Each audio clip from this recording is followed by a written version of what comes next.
مرکز کنترل بیماری دولت آمریکا تحقیقی در مورد ریسک انتقال ویروس کرونا در شرایط مختلف انجام داده. برای آلوده شدن هر کسی به یک عفونت خاص، تعداد خاصی از اون عفونت لازمه که در مطالعات تحقیقاتی مرکز دانشگاهی در مورد هر عفونت جداگانه تحقیق میکنن و هر عفونتی عدد خاصی داره. این عدد خودش معیاری هست برای نشون دادن بیماریزایی و خطر اون عفونت. مثلا اگه برای آلوده شدن فردی از یه ویروس 20 تا لازم باشه نسبت به یه ویروس دیگه‌ای که 1000 تا لازمه، مشخصه که ویروس اول خیلی خطرناکتر هست. برای ویروس کرونا اینطور مشخص کردن که حداقل 1000 تا ویروس لازمه وارد ریه‌های فرد بشه تا بتونه اون فرد رو آلوده کنه. این اعداد به چه دردی میخوره؟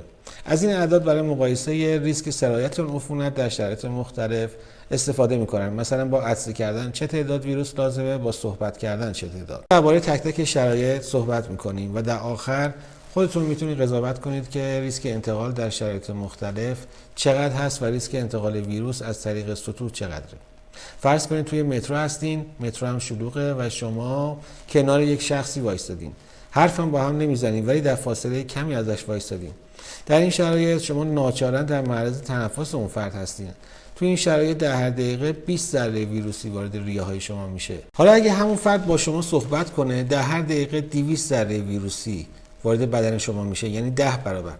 حالا اگه اون شخص سرفه کنه، با سرفه 200 میلیون ذره ویروسی به طرف شما پرتاب میشه. اگه عطسه کنه، باز هم 200 میلیون ذره ویروسی به طرف شما پرتاب میشه. حالا اگه فرد آلوده‌ای در فضای بسته‌ای باشه و به کرات سرفه و عطسه کنه و با هر عطسه و سرفه 200 میلیون ذره ویروسی وارد این فضای بسته کنه، فکر میکنه اصلا میشه کسی کرونا نگیره؟ میزان احتمال آلودگی قطعی به مدت زمان قرار گرفتن در معرض ویروس و تعداد ذرات ویروسی بستگی داره و اون هم از راه تنفس. یعنی برای آلوده شدن افراد لازمه که تعداد بسیار زیاد ویروس از طریق مجاری تنفسی وارد ریه ها بشه.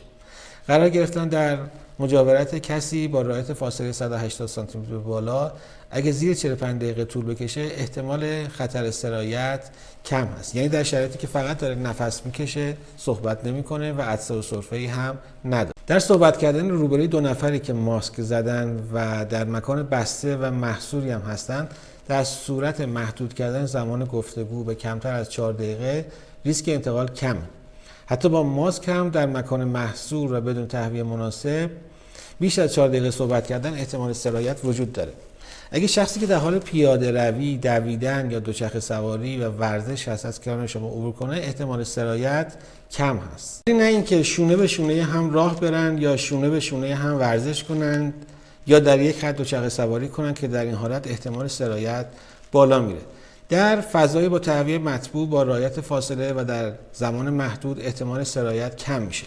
خرید مواد غذایی ریسک متوسطی داره و میتونیم با محدود کردن و کوتاه کردن زمان خرید و ماسک زدن ریسک انتقال رو از متوسط به کم تبدیل کنیم. فضاهای داخلی سربسته بسیار پرخطر هستند، به ویژه اگر در زمان طولانی و نامحدود افراد با هم در تماس باشه. حمام عمومی و رختکن‌های مشترک و محل استراحت مشترک ریسک بالایی دارند.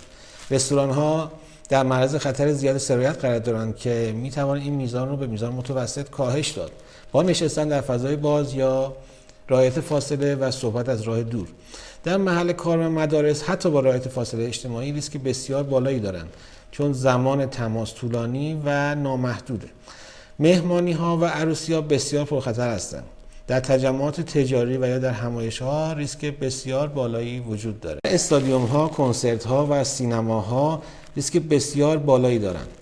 احتمال انتقال کرونا در فعالیت در فضای باز بسیار کم. ریسک بالای انتقال کرونا در تجمع در فضاهای محصور و سربسته مانند دفاتر، اماکن مذهبی، سالن‌های سینما یا تئاترها وجود داره. ریسک انتقال بیماری از طریق حیوانات خانگی بسیار ناچیزه. تا به حال امکان انتقال از طریق پوست و موهای حیوانات خانگی اثبات نشده است. در مقاله‌ای که مرکز کنترل بیماری آمریکا در زمینه مقایسه ریسک‌های انتقال کرونا منتشر کرده، صراحتاً گفته شده ریسک انتقال ویروس کرونا از طریق سطوح بسیار کم است. اینکه شما سطحی رو لمس کنید که آلوده به ویروس باشه و بعداً به علت لمس ناخواسته دهان و بینی و چشم ویروس رو مثلا طریق چشم وارد ملتهمه کنید و بعد از اون طریق وارد خون بشه و از طریق خون به ریه ها برسه؟ بله احتمالش هست، غیر ممکن و نامحتمل نیست، ولی قبول این سناریو برای اکثر کسانی که در زمینه بیماریزایی ویروس‌های تنفسی تحقیق میکنن روش مهمی نیست. نه که قبول نداشته باشن، ولی احتمال این راه ورود رو نسبت به روش‌های اصلی مثل عطسه و سرفه و بودن در اجتماعات خیلی خیلی کم میدونن.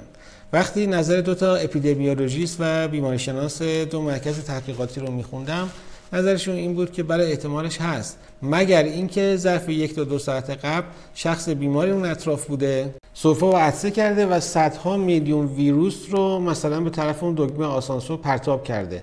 بله در این شرایط محتمل هست، ولی اینکه در طی روز مثلا 100 نفر دکمه آسانسور رو لمس کرده باشن، حتی اگر دستهای اونها هم آلوده به تعداد ویروس باشه، احتمال اینکه با لمس اون دکمه انگشت فردی آغشته به چند تا ویروس شده باشه و اون چند تا ویروس وارد مخاط بینی بشه و همون چند تا باعث کرونا گرفتن شخص شده باشه، تئوری ممکنه درست باشه، ولی برای کسانی که سالهاست دارن روی ویروس‌های تنفسی مطالعه میکنن چنین سناریویی غیر محتمل هست.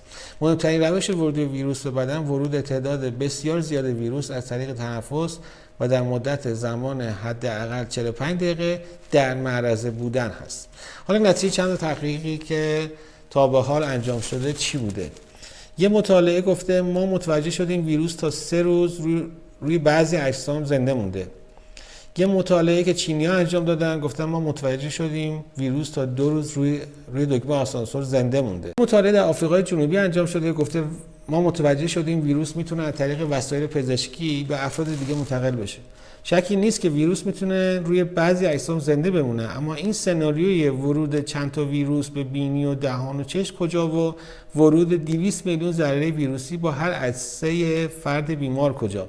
اونم در شرایطی که فضا بسته هست و اون شخص بیمار هم که در اون فضا هست به کرات داره سرفه و عطسه میکنه.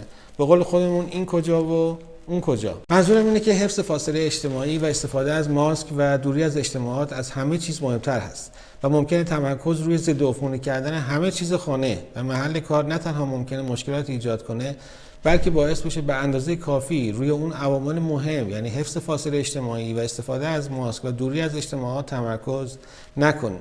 استفاده زیاد از اسپری تنفسی ممکنه باعث شروع یا تشدید بیماری‌های ریوی بشه. یه نمونهش تشدید بیماری‌های آسمی است که آمارش در جامعه هم کم نیست. ممکنه استفاده از الکل و اسپری ضد عفونی مشکلات پوستی هم ایجاد بکنه. نتیجه‌ای که میخوام از این بحث بگیرم اینه که ریسک انتقال ویروس از طریق سطوح نه اینکه صفر باشه، ولی بسیار بسیار کمه و نباید زیاد روی این مسئله به اصطلاح مانور بدیم. ما باید حواسمون رو صرف مسائل خیلی خیلی اساسی تری بکنیم. همونطور که گفتم از اجتماعات دوری کنیم، فاصله اجتماعی رو رعایت کنیم و ماسک بزنیم.